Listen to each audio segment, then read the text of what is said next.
Following last year's strong close, first quarter returns for the capital markets were driven by hope and a measure of fear. Hope was manifested in equity returns, which were positive across the board, despite the fact that interest rates and inflation ticked a little bit higher.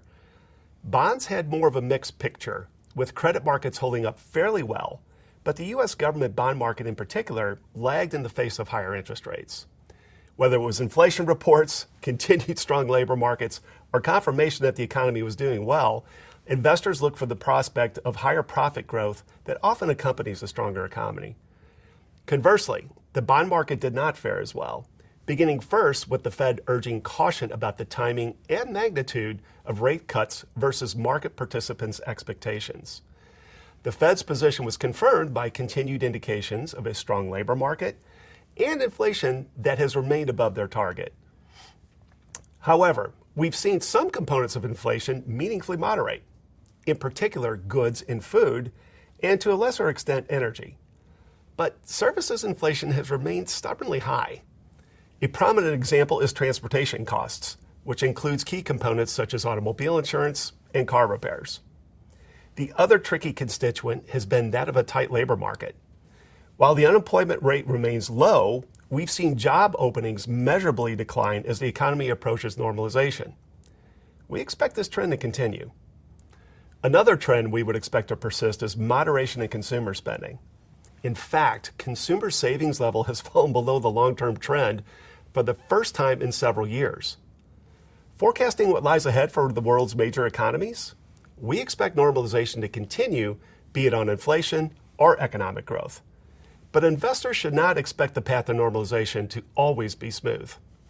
Turning to equities, concentration has remained a headline for many popular indices such as the S&P 500. But encouragingly, as we move from early February until the quarter's close, we saw other areas of the stock market, such as value and small caps, actually outperform the S&P 500.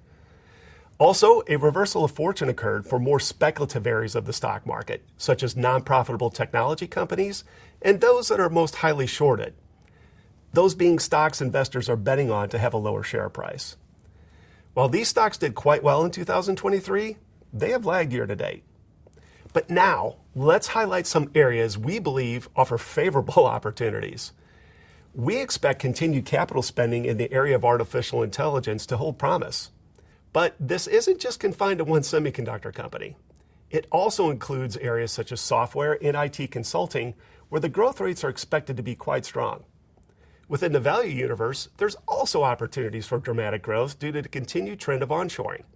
In fact, some of the annual spending as a percentage of global GDP in areas such as cybersecurity, supply chains, and energy security are expected to match those attained in cloud computing over the past decade. For more risk-averse investors, low volatility stocks are certainly an option. Areas we deem fertile ground from a valuation perspective here are defensive sectors such as utilities, healthcare, and consumer staples. But return opportunities are not exclusive to equities, considering the higher yield environment that has enhanced the return potential for fixed income investors. We continue to emphasize high yield bonds, considering their attractive yields and their underlying fundamental strength, as indicated by lower debt levels versus history and strong cash flow margins. But one needs to be selective. That's particularly true with CCC or lower rated bonds, which tend to have the highest incidence of default. We think there's better risk-adjusted opportunities among single B and double B rated bonds. Beyond U.S. high yield, other sectors that we favor are global high yield, emerging market U.S. dollar denominated corporate bonds, and select mortgage-backed securities. So, at this intersection of hope and fear, opportunities do remain. And as we approach normalization, one doesn't want to wait for that clarion bell to ring. You want to take advantage of those areas of the stock market where valuations are compelling and the prospects appear attractive. That's also true in the fixed income markets, where you are getting paid handsomely now before central banks start cutting rates in earnest. Thanks so much, and we'll see you next quarter.